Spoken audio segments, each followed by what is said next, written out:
Hey guys, it is Tuesday here in West Virginia, and yesterday I finally got in my gold limited M2 Machines 1971 Dodge Charger Superbee. And now I'm kind of undecided if I'm going to keep it or not. It's kind of weird because I vowed a while back not to collect any chase cars unless they looked like a factory release from Mopar or could pass for something that's almost factory but maybe had a custom color put on it, but no fancy stripes or graphics, just a base color and such. So that's why I got that Green Machine Challenger, and then the one I showed you maybe 2 weeks ago, and that's why I ordered this gold limited Superbee. Doing more research on the internet, I found that release like 1 through 9, I believe, were chrome. They were also called limited pieces. And they didn't use the term chase in a lot of the stuff I was reading. It was just they had the chase, which was 1 of 750, and then they had the limited, which nowadays they would call Super Chase. The chrome cars I found were 1 of 168 in most of the places I've looked. Now here's the gold limited 71 Superbee. Pretty, isn't it? But these I haven't found an exact number on. Worth Point, I found a production number on this specific model as 180. Then I found a couple places that said 168, like the chrome cars. Then a couple, one place said 250, but I think they're just guessing because it's like kind of like a super chase. They've now call them that, but in their first years, they were calling them limiteds. Which was kind of, I don't know, a wrong name to give them, especially if they were rarer than a chase, because limited, everybody puts limited edition, limited production on their cars, so it doesn't sound very rare or appealing, in my opinion. But anyways, release 10 is when this car appeared. Release 10 of the Detroit Muscle lineup. And if you guys remember in the very beginning, when M2 launched the Detroit Muscle line, they called it Muscle Cars. And they just did that for the very first series, I believe. Then by series 2 or 3, it went to Detroit Muscle. And they had their chase cars, which were black with gold trim. And it was that way up until, I don't know, maybe if the first at least 15 releases, maybe 20 releases. Then they started doing different colors with gold trim, trying some new things out instead of keeping it all like uniform. If it's a chase, it's going to be black with gold trim. But then they started doing color cars the same color as the regular release, but it has all gold trim, something like that. But for the first 15 or 20 releases, they were black with gold trim. Then the first 9 of the limiteds were chrome.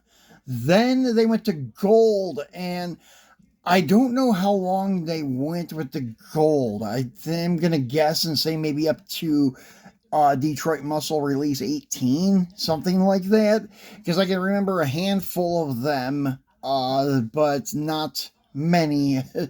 Like a Corvette, the Superbee, and then there was a Camaro, I believe, and so forth. But then they came back with their 10-year anniversary in 2016, and I don't remember what release it was for Detroit Muscle either, but it was a 10th anniversary lineup, and then they had a gold Super Chase, 1 of 250 piece 69 Dodge Daytona.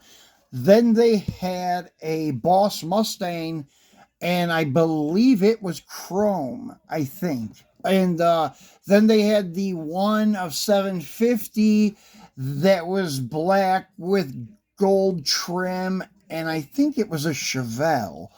So there was like three chases. There was a chase and a super chase, and then I guess the Mustang they called limited again, I believe. But anyways, yeah, it's been a long time since I collected chases, for at least 4 or 5 years since I was living in the Philippines. And this is one that I had always wanted to put with my chrome Daytona, my gold Daytona, my gold Roadrunner, or I mean my chrome Roadrunners, but never could locate it there. I found a gold 67 Vet, but that was the only gold, well, two, it was my second gold one because I had that 10th anniversary Daytona. So, anyways, this guy we're going to take out and get a better look at him. Now, this release 10, you could see this is when they really still had a really good thing going with their series. Like on the back of each box, you had the printout of like what was in the series. So you had the 1971 Dodge Charger Superbee Hemi in red. That was this guy right here with the white top. Very good looking car. That one and the green one over here with the dog dish. Those are my two favorite Superbees from M2. But then they had a Dodge Superbee Hemi, a 70 in green, 71 Plymouth Hemi Cuda in black, 69 Plymouth Hemi Roadrunner in white, 69 Dodge Charger Daytona Hemi in brown, and a 1966 Dodge Charger Hemi in blue. I believe I have that 69 Dodge Daytona. I'll have to look. But anyways, that is a very cool car. And they don't list anything about the chases on the packages. One side doesn't have a sticker. Yeah, this side has a sticker. This one does not. So yeah, it's kind of really cool how they used to tell you like what was in the series and such. I don't know. I like the packaging better back in the early days and such. But here you go. It's out of the box, out of the sleeve. And it is in the acrylic cover. It's never been off the base, and I don't think I'm going to take it off the base. I'm not even going to remove the little plastic insert from the hood until I figure out what I'm going to do with it. But it looks really good with the Hemi oval shape dual quad air cleaner, the Hemi valve covers in black, the inner fenders and such are done in gold. The core support should have been done in gold too. The body color. But it's still not bad. It looks pretty good. Non-hideaway headlight with like a really dark tinted lens for the headlights. And then the rear standard Charger tail lights. Gold interior. And I guess it's supposed to be a 4-speed, but there's no shifter. I don't know. Maybe it is. Maybe it's not. Maybe it's an automatic. Okay. Well, anyway, still yet a really cool looking piece. So once again, I'm not sure I'm going to keep it, but it is a cool piece. And I know there were no more than 180 of these things built. I'm going to say probably 168. But a worst case scenario, there were like 250 of them made, probably, but I don't think so. Back in the early days, it was always 168. That's why I wasn't sure about Worth Point saying 180. But since they changed the gold from chrome, they could have changed up the numbers.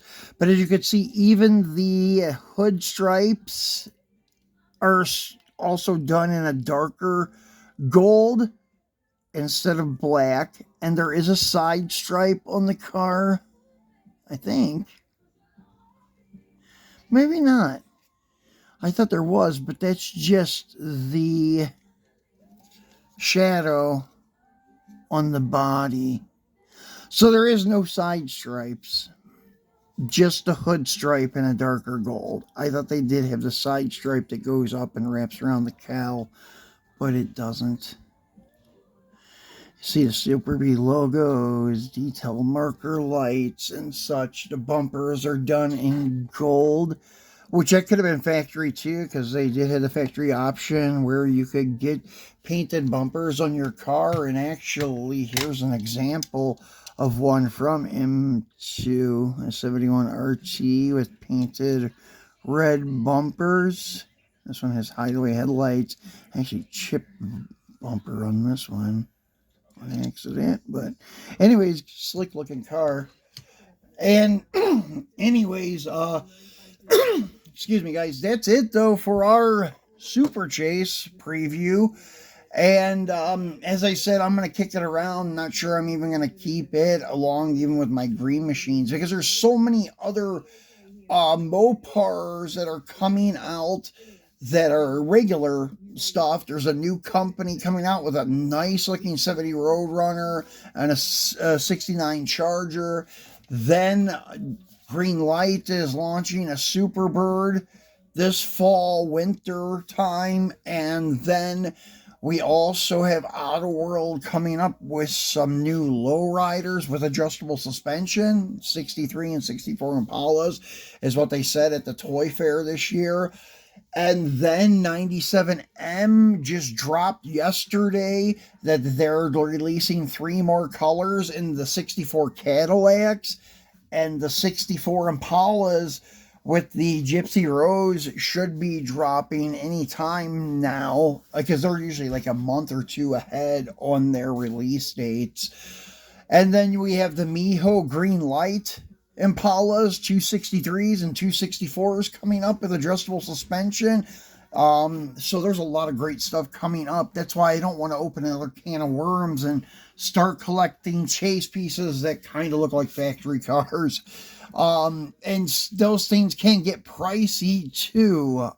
So yeah, I'm not sure I'm going to do it or not. I've been thinking that over since this thing was late getting here. I lost that excitement of getting it in my hands and such. It was just dragging time to get here, and I thought I was going to have to open a claim and get a refund. So I'm not sure, but I think I'm just going to get rid of it and save the money for more lowriders and more stock Mopars. So anyways guys, thanks for watching, and we'll be back again on Friday for our Free It Friday. I know for sure we have some Mopars to crack open. We may have some other stuff too. We'll see what happens. So thanks for watching guys, and we'll see you again on Friday. Enjoy the rest of your week.